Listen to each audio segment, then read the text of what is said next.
a gente vai falar, gente, hoje um pouquinho, eu quero conversar com vocês, mas é uma conversa mesmo de pé de ouvido. É sobre financiamento e conversar um pouquinho sobre o faturamento, que tem sido um problema muito grave no país inteiro.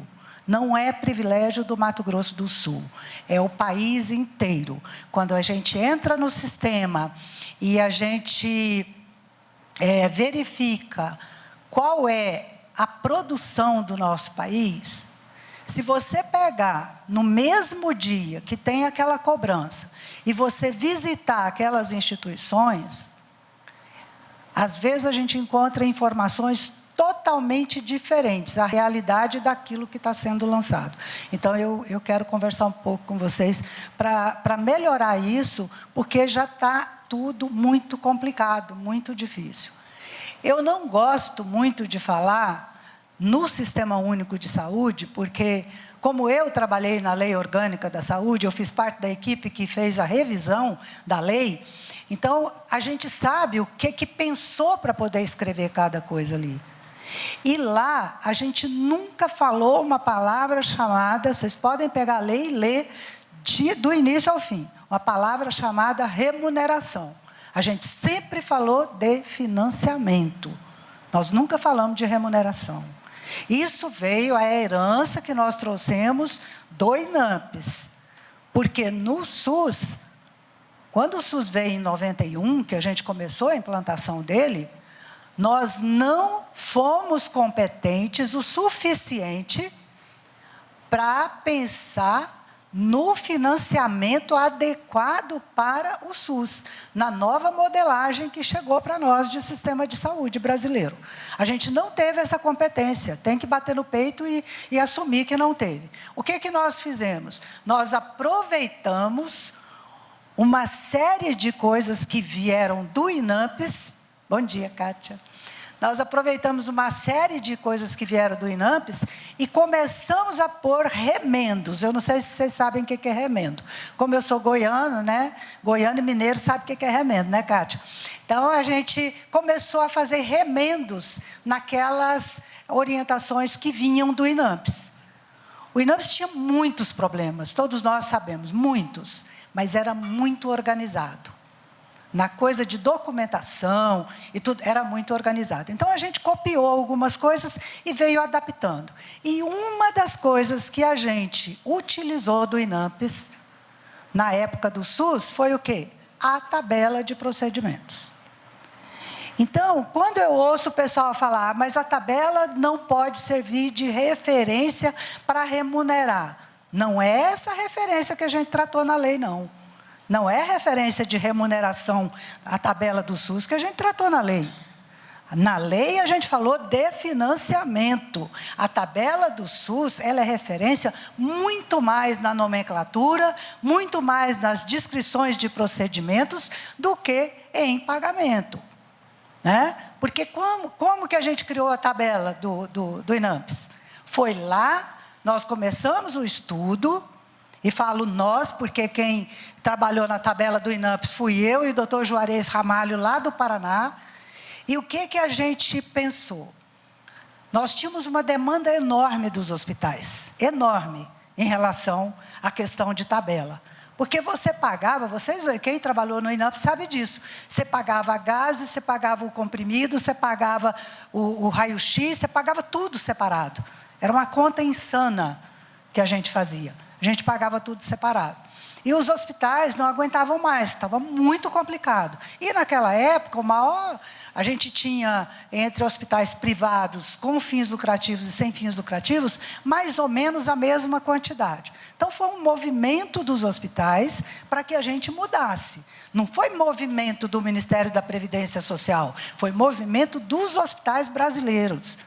E aí a gente criou, nós estudamos um pouco do DRG dos Estados Unidos naquela época, mas nós vimos que não tínhamos condições de implantar aqui no Brasil.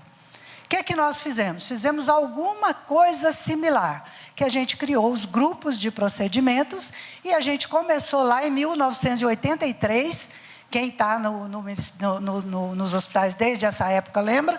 Quem fez esse treinamento aqui no estado fui eu.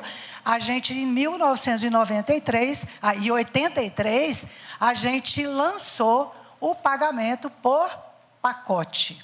Não era isso que a gente chamava? Pacote, naquela época. Que era o quê? Grupos e subgrupos de procedimentos que tem na tabela, que os senhores conhecem muito melhor do que eu hoje. Hoje eu não conheço tanto. Naquela época eu ajudei a fazer. Mas hoje eu já não sei mais tanta coisa. Vocês conhecem muito mais do que eu. Tá? Então é isso. Por que eu estou falando dessa história, gente? Porque tem gente que não gosta da história. Tem gente que fala que a história tem que deixar para lá e começar tudo de novo. Mas eu, com a minha experiência, cada vez que você começa tudo de novo, você sofre tudo de novo e para sempre no meio do caminho. A gente nunca conclui trabalho nenhum, né? Então, por isso que eu estou falando da história, para os senhores entenderem a conversa que eu vou ter com vocês hoje, tá? Vamos lá, eu vou começar a mostrar. A primeira coisa que eu queria que vocês guardassem bem, que eu acho que isso é extremamente importante, e isso aqui não é importante para o gestor, gente. A gente faz uma confusão enorme de achar que o gestor é que tem que conhecer a legislação. Não é. Quem tem que conhecer a legislação primeiro é quem está prestando o serviço. É quem está trabalhando para a população brasileira. Não é o gestor. Vocês têm que conhecer. Então, vocês, para poder fazer qualquer reivindicação, precisa conhecer a legislação que trata de quê? Do financiamento do SUS. Tá? Então, essas aqui são as principais, né, e a principal delas, que a gente trata lá em 1990, mas ela foi escrita antes um pouquinho, que é a Lei 8.142. E lá já diz que a gente vai transferir os recursos aos estados e municípios, né, para o financiamento da assistência à população brasileira, tá? E nós vamos para quê? Qual é a finalidade?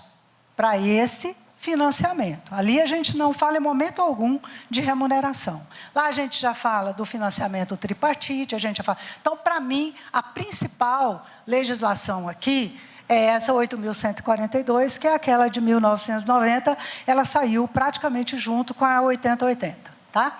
Então, eu vou dar essa apresentação, está aí, tá, Ivandro? Vai ficar com vocês. Eu acho que era bom passar para o pessoal, para todo mundo tomar conhecimento e olhar, ler cada regulamentação dessa, para a gente saber o que pedir, como pedir, para que pedir.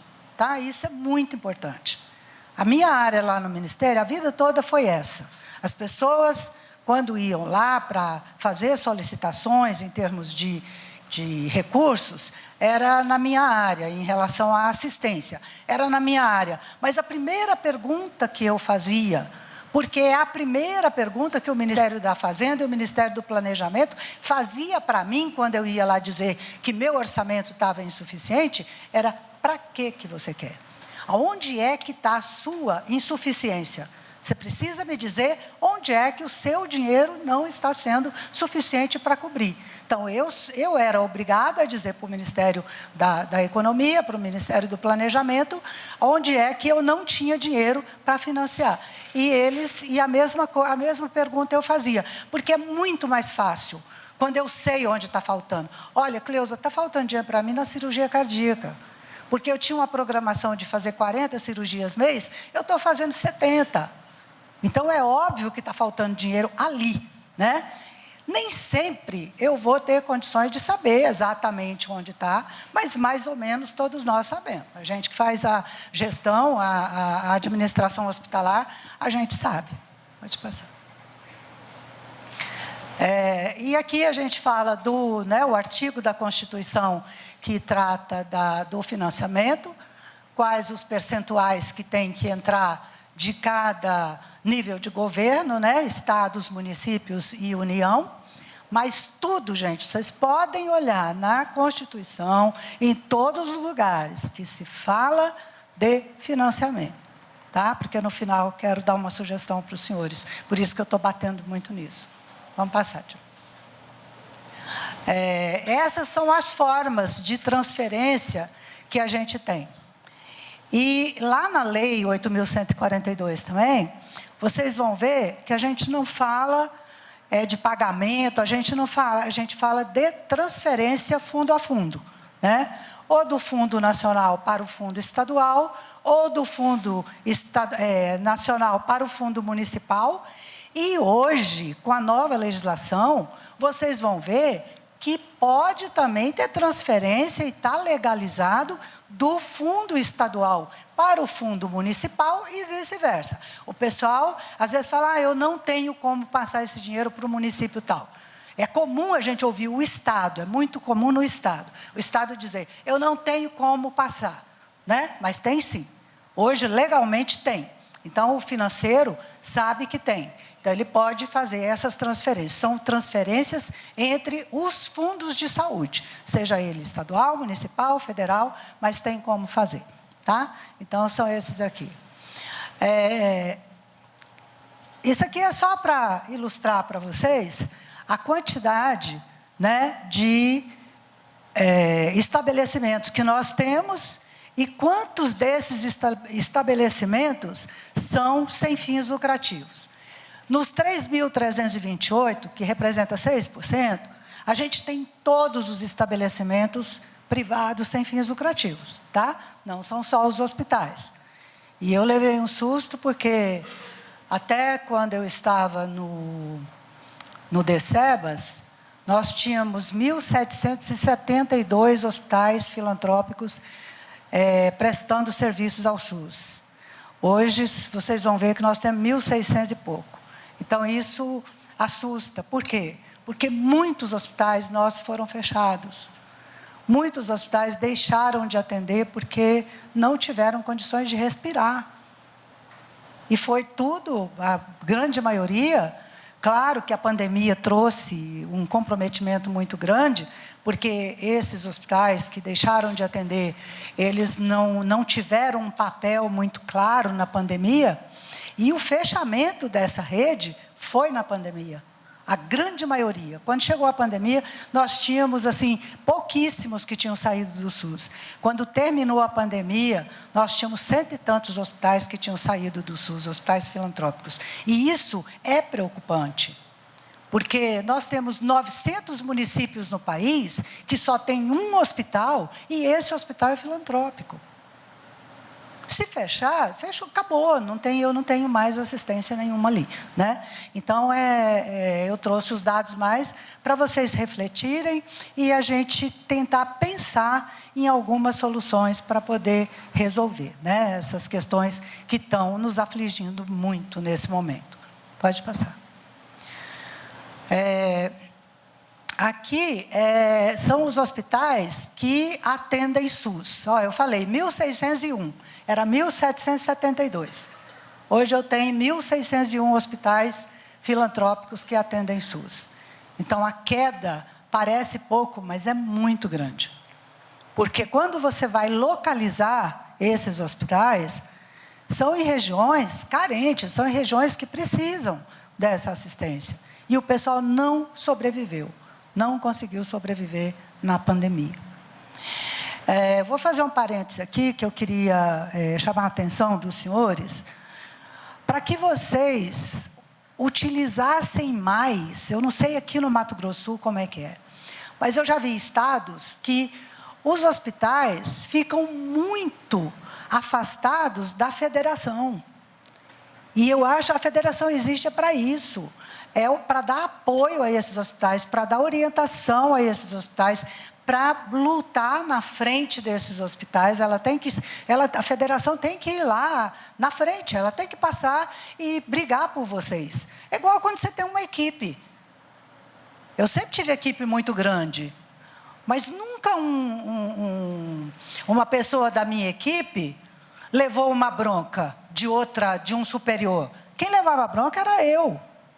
Quem corria atrás das conquistas era eu. Não era a minha equipe, eu jamais expunha a minha equipe. Então, a federação é assim. E eu trabalhei muito com essas federações lá em Brasília. E a federação está sempre lá. A Confederação das Misericórdias, gente, vocês não têm noção. Vocês não têm noção do trabalho que aquele pessoal faz. Tanto no Congresso Nacional, como nos ministérios. E hoje são 3 ministérios que dão os SEBAs. É Ministério da Ação Social, Ministério da Educação e Ministério da Saúde. O maior é o da Saúde. Mas a Confederação trabalha com todos eles, ela trabalha com todos esses bancos, é uma briga insana com o BNDES, com Caixa Econômica, com todo mundo, para poder fazer. Então, vocês precisam usar mais a federação, porque ela tem voz, ela tem força, ela tem conhecimento, ela tem trânsito nos locais que ela precisa ter, tá? Então, eu queria fazer esse parênteses só para passar para vocês a experiência que eu tenho de trabalhar com eles, que é uma experiência muito boa, porque no Ministério não se faz nada para os hospitais filantrópicos se a Confederação das Misericórdias e as federações não estiverem participando. Nada, para os hospitais filantrópicos não. Tudo é em comum acordo, a gente faz discutindo, tá? com a Confederação. Então, esse aqui aquele é o universo, né, dos nossos hospitais. Essa aqui é a representatividade dos hospitais em CIA e SH, de quantitativo e do financeiro. Se vocês olharem, o quantitativo, o percentual dos hospitais privados sem fins lucrativos, ele é bem menor. Mas, em termos de financiamento, de faturamento, é o que é maior. Por quê? Porque são 60% das altíssimas complexidades que se faz no país. Elas são feitas nesses hospitais. Os hospitais públicos fazem um volume grande? Fazem.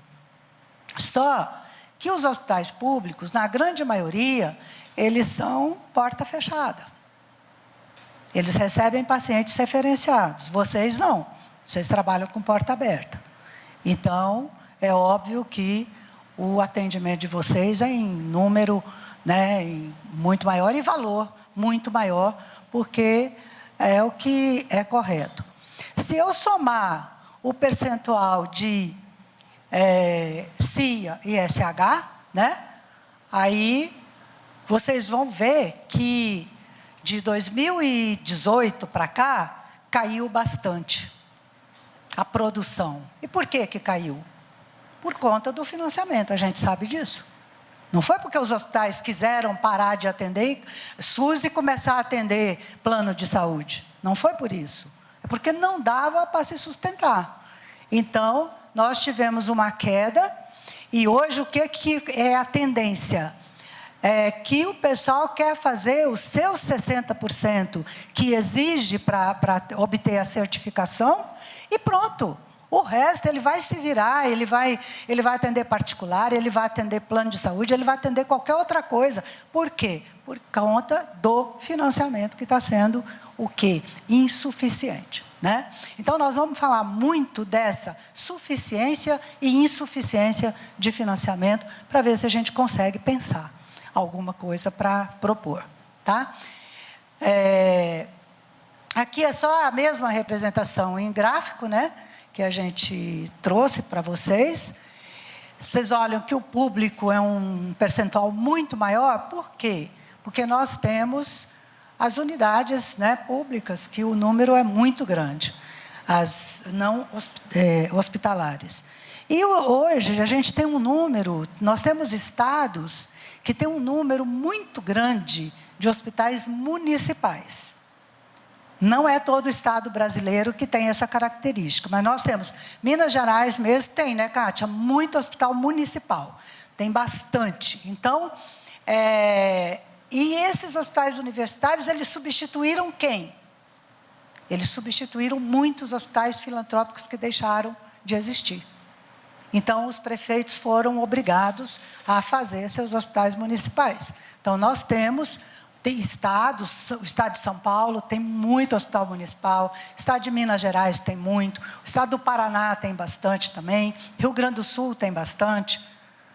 Mas nós temos outros estados, por exemplo, o estado que eu nasci, que é Goiás, hoje está começando uma leva de construção de hospitais municipais. Por quê? Porque muitos hospitais filantrópicos estão saindo, não estão sobrevivendo. Então, é inteligente isso? Será que é? Quanto custa um hospital municipal e quanto custa um hospital filantrópico? É óbvio que o filantrópico custa muito menos do que um hospital municipal. Sem dúvida. Qualquer hospital privado custa muito menos hoje do que um hospital público. Mas o pessoal está lançando mão, né? E aí entra aquela parte que foi discutida muito ontem, né? Que é a parte política, que ela é extremamente necessária. Ninguém está negando isso, que ela seja necessária, ela é necessária. Só que em alguns momentos, essa escolha é muito cruel. Com quem já existe ali, com quem já prestou serviço ali uma vida inteira, entendeu? Então, às vezes, a escolha que a gente faz, política, ela é muito cruel com a nossa realidade. E nós temos que ter esse cuidado. Por isso que eu falo o tempo todo que os senhores precisam conhecer a nossa legislação. Porque ela não dá essa liberdade toda que se tem hoje, não. Ela é uma legislação, apesar de antiga, se você lê hoje a Lei 8080, ela está super atual. Nem parece que foi escrita lá naquela época, né? Então, quem pensou lá na frente. Quem pensou sabia a necessidade desse povo brasileiro. Ninguém fez, né, do nada. E tanto que ela até hoje está super atual. Mas os nossos parceiros de Sistema Único de Saúde precisam conhecer também essa legislação. Né? Vou voltar a dizer, para saber o que pedir, como pedir e para que pedir. Nós precisamos disso. Pode passar. Essa aqui é da alta complexidade. Como eu falei para vocês, 60,5% é de hospital sem fins lucrativos que presta essa assistência. Isso é muita coisa no universo nosso. Mas é muita coisa, não é pouco. Então, essa rede, gente, ela tem um poder tão grande na participação das decisões que vocês nem têm ideia. O Ministério da Saúde, como lá naquela época o Ministério da Previdência, quando o Ministério da Previdência criou o SAMPS naquela época, que veio essa tabela de pagamento por pacote, foi movimento de quem? O movimento dos hospitais brasileiros. Porque é muito complicado, lá do Ministério, eu como diretora ou como secretária, querer pensar na necessidade de vocês. É muito complicado. Eu posso ter parâmetros, trabalhar com os parâmetros internacionais e tudo, saber de trás para frente, mas isso não vai resolver o problema de vocês na íntegra. Não vai. Só quem conhece a realidade de vocês e a real necessidade são vocês. Então, como é que é o Sistema Único de Saúde? Como é que ele foi criado? De forma ascendente, não de forma descendente. Se a gente recordar bem a lei, é de forma ascendente. Então, tem que começar de onde? Lá de onde a coisa está acontecendo. Lá dos hospitais, lá dos ambulatórios, lá do SAMU, é dali que tem que começar. Então, é dos municípios para cima, e não do Ministério para baixo. E a gente acostumou a vida toda, o Ministério vai lá, bota uma portaria, e você é obrigado a executar, por quê?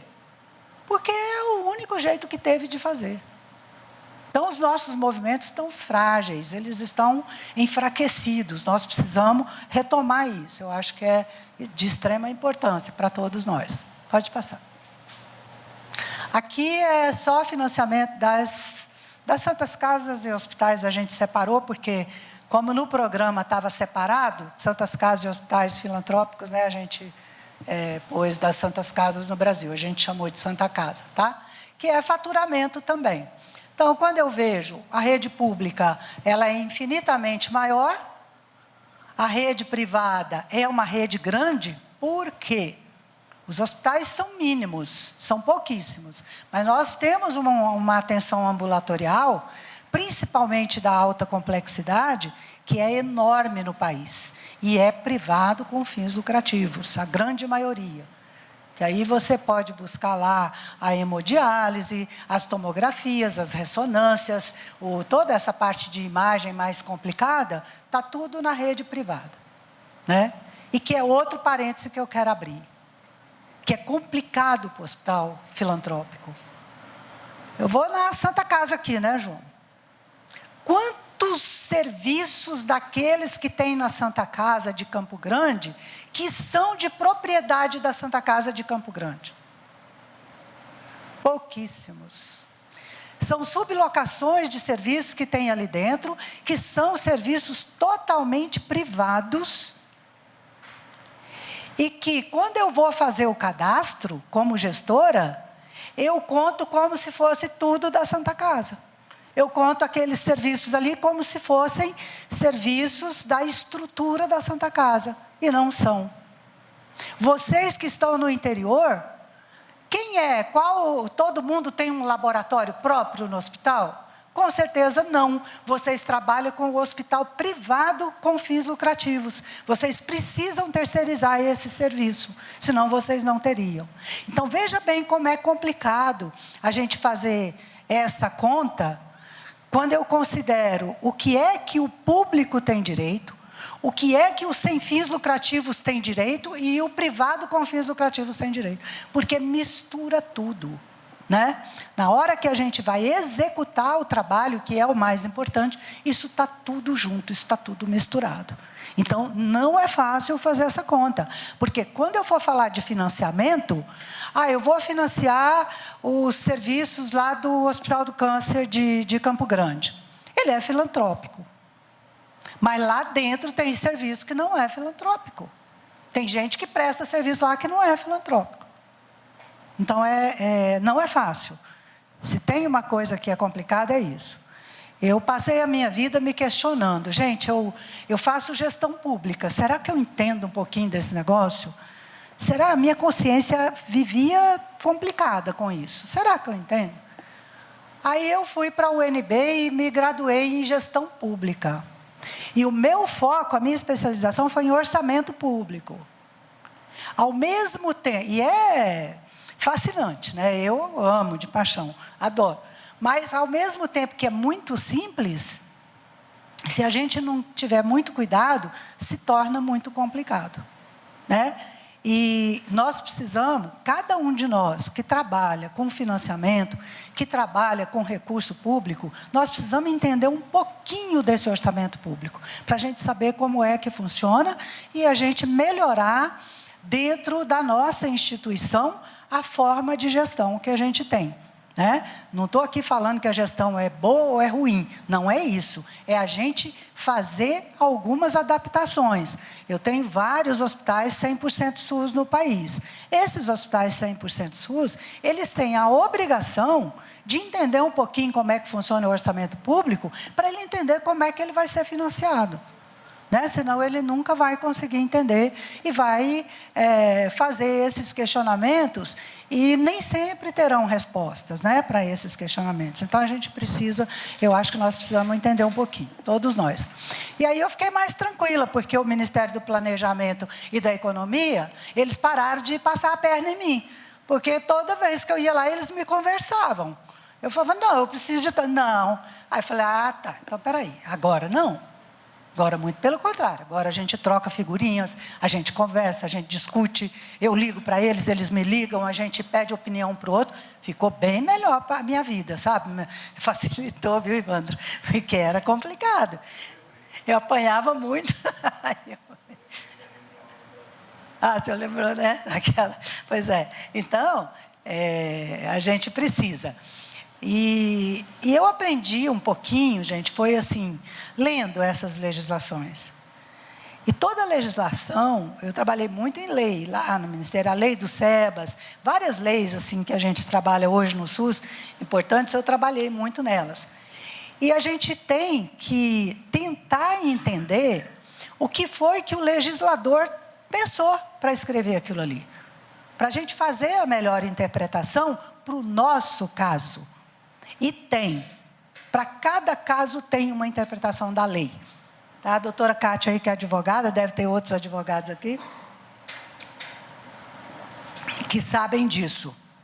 Para cada caso, tem uma interpretação adequada, tá? Da legislação. E você encontra uma janelinha sempre, não tem jeito. A gente fez um recorte aqui do Mato Grosso do Sul, tá? Pode ser que tenha algum dado, Ivandro, que não esteja batendo, porque muda muito. E tem uma questão que é muito séria no Brasil, que é a parte cadastral dos hospitais. É muito sério, gente. Os nossos cadastros são muito ruins.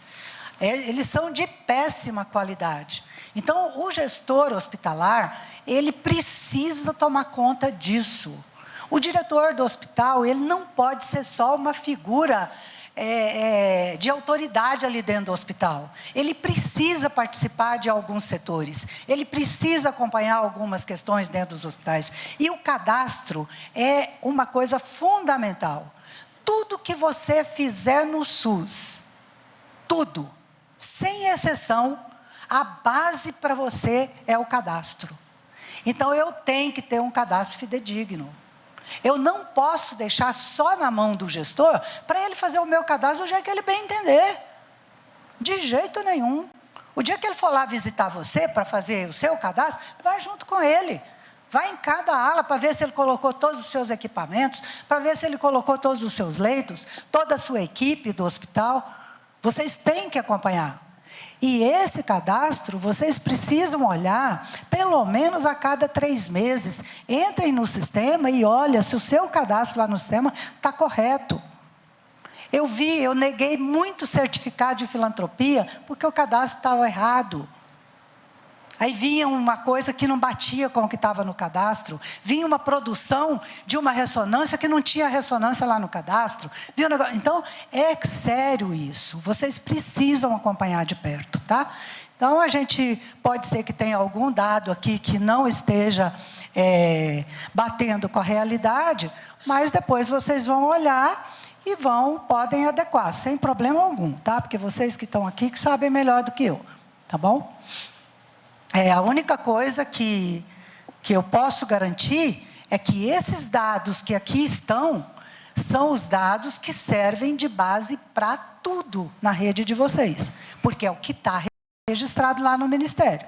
Então, a gente se baseia nisso aqui, tá? Por isso que eu chamo a atenção para vocês olharem sempre, né? Eu falo para os diretores, diretor, tem que acompanhar tudo que acontece no seu hospital. Dispensação de medicamento, papel, se a secretária não está jogando muito papel fora, se a sua cozinha está funcionando adequadamente, não tem jeito, o diretor tem que acompanhar essas questões.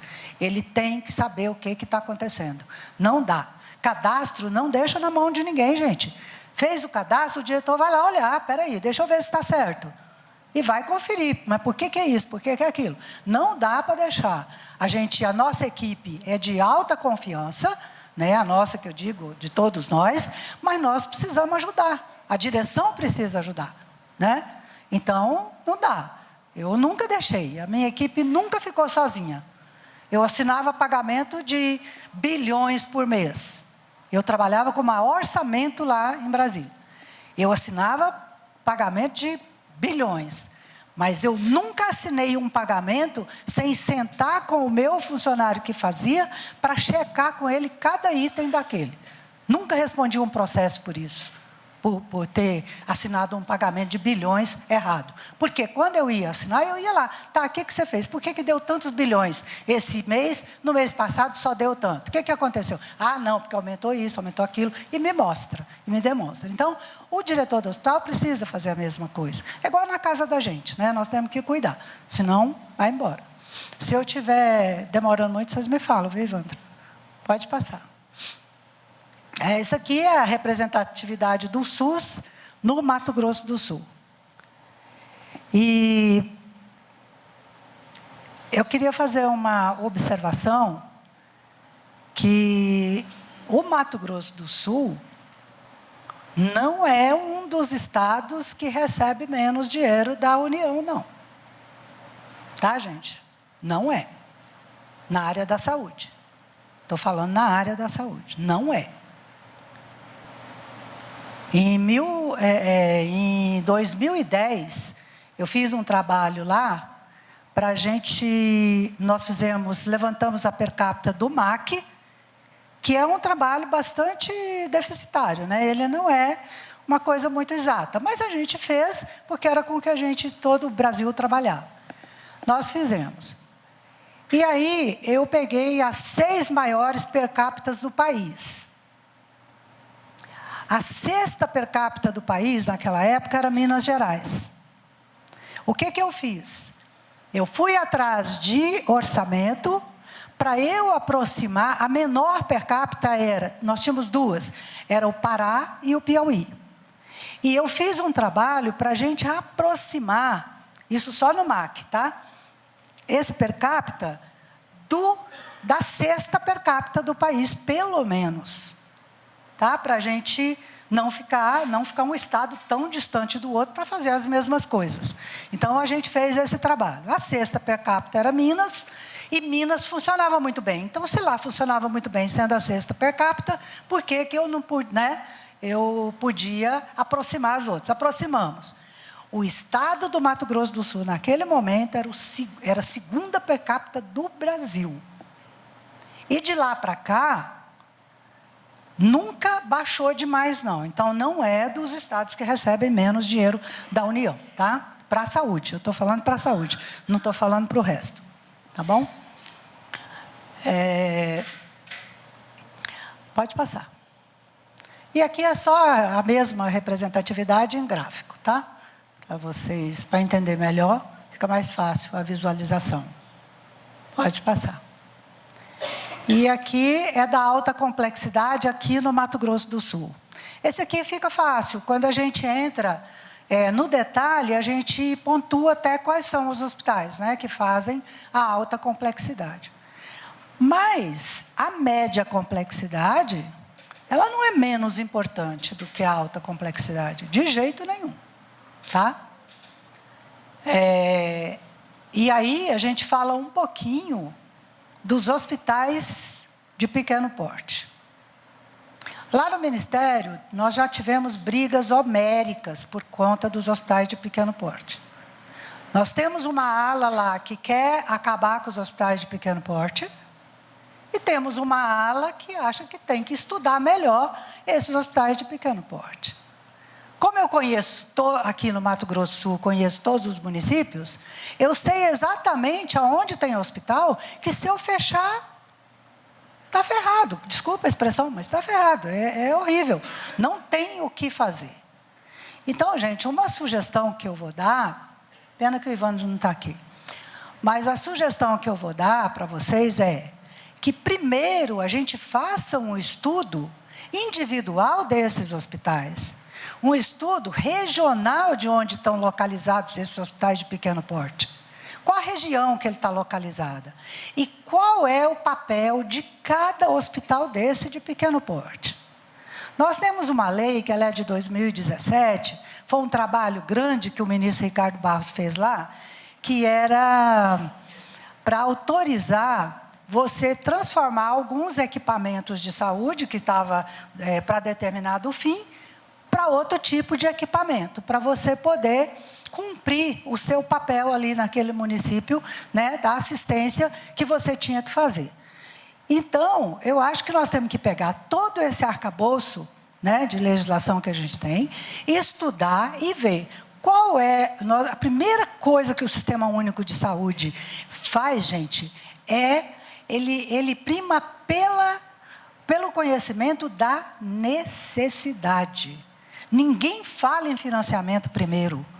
A gente fala da necessidade que nós temos em cada município, em cada hospital, em cada região, em cada estado, e no nosso país. A gente trabalha primeiro a necessidade. Então tá, vamos ver qual é a necessidade deste município. Eu vou chegar à conclusão que num município, aquele hospital é fundamental. Ele faz um parto, ele faz uma apendicectomia, ele faz um primeiro atendimento de ortopedia, ele faz coisas que não dá para você pôr na ambulância e ficar mandando para o vizinho, né? Agora, tem outros que não. Ah, não, eu tenho outro hospital aqui que dá conta. Então, eu posso transformar esse hospital em outra coisa? Vamos pensar em que transformar. Qual é a necessidade daquele município de equipamento de saúde que eu posso transformar esse hospital? E aí, a gente vai pensar nisso. E quando a gente for falar do financiamento, nós precisamos entender que não dá para continuar com o mesmo tipo de financiamento para todos. Não dá. Tem que ter financiamento diferente. O financiamento de uma Santa Casa de Campo Grande é totalmente diferente do financiamento de um hospital de pequeno porte.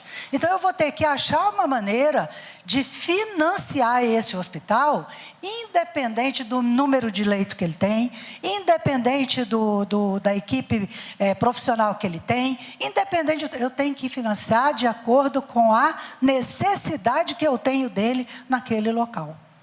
Tá? Então, a gente precisa começar a pensar nisso. E vocês demandarem, tá, Ivandro? Vocês têm que demandar, porque não dá. Às vezes, o Ministério fica lá quebrando cabeça, querendo achar a solução. Mas você achar a solução para um Brasil desse tamanho, do nível central, é complicado, não é fácil. Depois a gente tem metade que funciona, metade que não funciona. Então, não dá. A gente precisa ter essa demanda. Por isso, eu vou voltar a insistir. O sistema, ele é ascendente, tá? Ele não é descendente.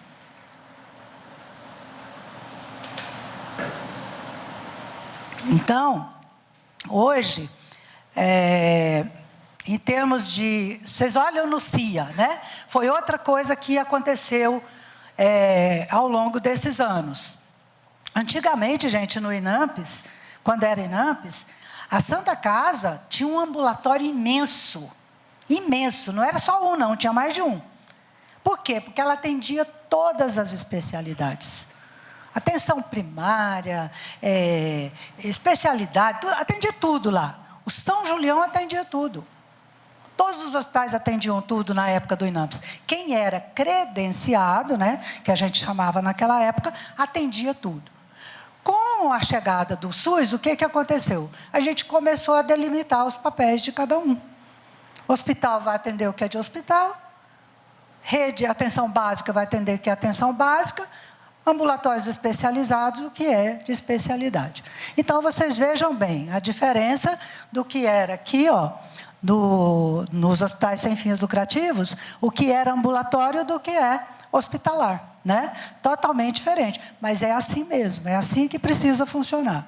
Agora, se não está funcionando a atenção primária, se não está funcionando, e que tem uma parte aí que até hoje está no limbo, que é a média complexidade, que ninguém deu conta de dar solução para isso, né? De atender as especialidades, então, nós temos que achar a solução, mas o nosso sistema é um dos desenhos melhores que a gente tem no mundo.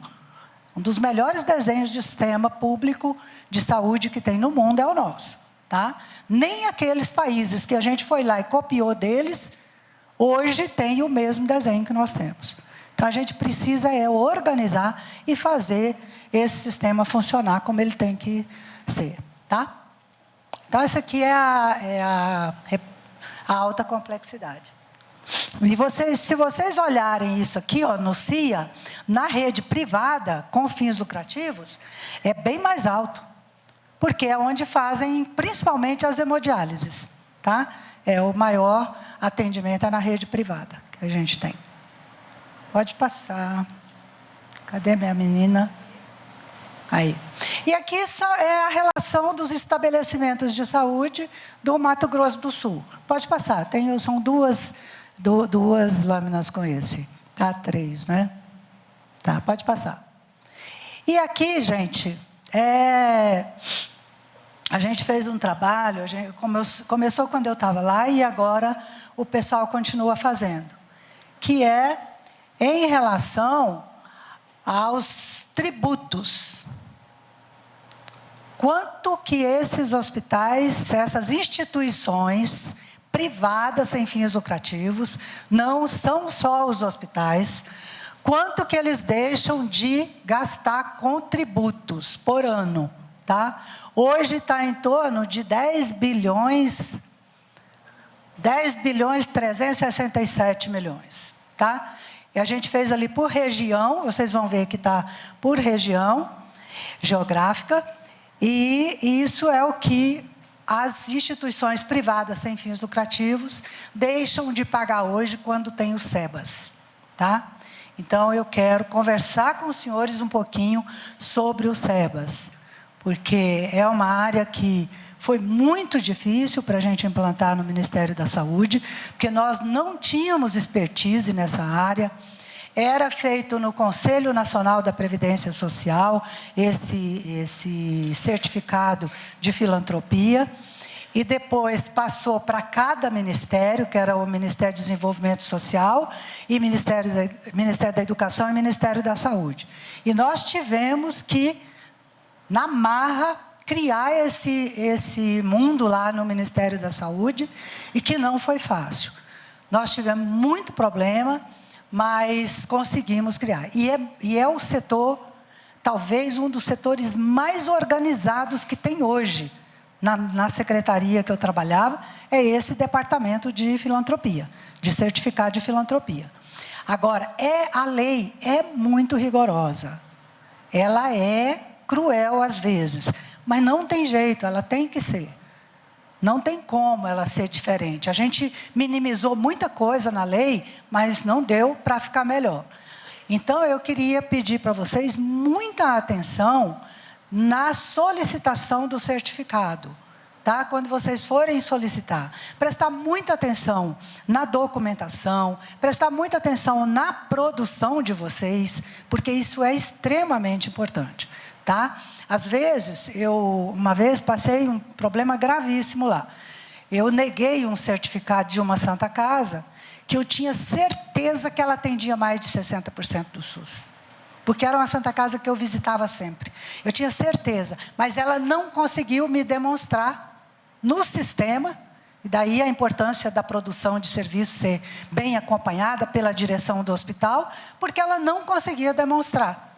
E aí o ministro da época falou: Cleusa, vai me representar na inauguração de uma maternidade? Eu falei: aonde? Aí ele me falou, eu falei: ah, não, ministro, lá não vou não. Aí ele: mas como não? Eu falei: não, vou não. Lá eu neguei o certificado, eles vão correr comigo de lá, não vou não. Aí foi, acabou que eu tive que ir, né? O ministro estava mandando, eu tinha que obedecer. E fui. Cheguei lá, antes da inauguração, eu passei o dia inteirinho dentro daquela Santa Casa. Quando foi umas 3 horas da tarde, eu falei: me leva no faturamento, deixa eu ver como é que funciona. E chegou lá, eu encontrei o problema no faturamento. Por que que ela não fazia? Porque a empresa de processamento de dados, que faz a conta, ela, e a gente sabe disso, todo mundo que trabalha nessa área sabe, que é lógico que você vai fazer um sistema que você vai ter o máximo de economia. Você não vai gastar, né, dinheiro a rodo ali num sistema para os hospitais. Então, aí eu vi que você tem coisas que no SUS é de um jeito, no plano de saúde é outro jeito, mas a empresa botou tudo igual. Aí ele não conseguia atingir no SUS. Eu olhei uma caixa só que eu comecei a olhar do plano de saúde, eu descobri. Aí pedi o secretário municipal, uma cidade grande, pedi o secretário municipal para pôr a auditoria lá dentro e ajudar e resolver aquilo. Ele subiu para 73% SUS. Sabe, a sorte que estava no período do recurso dele. Porque é muito complicado, gente. E a minha consciência não me deixou tranquila. Como é que eu posso negar um certificado de um lugar que eu conheço, que eu sei que faz? Né? Então, a gente tem que ter muito cuidado. E faturamento, gente, hoje vocês podem falar: ah, Cleusa vai falar de faturamento aqui, que bobagem. A gente tem a empresa lá que faz para nós, é tudo automático. Presta muita atenção nisso. Tá? Meu tempo já está esgotado, gente, mas eu preciso falar um pouquinho dessa questão do faturamento. Então, vocês precisam trabalhar muito, né, com uma coisa que é fundamental para você trabalhar depois do faturamento, que é o contrato de prestação de serviços. Não trabalhem sem contrato, por favor. Vocês ficam totalmente desguarnecidos, vocês ficam totalmente desprotegidos quando vocês trabalham sem contrato.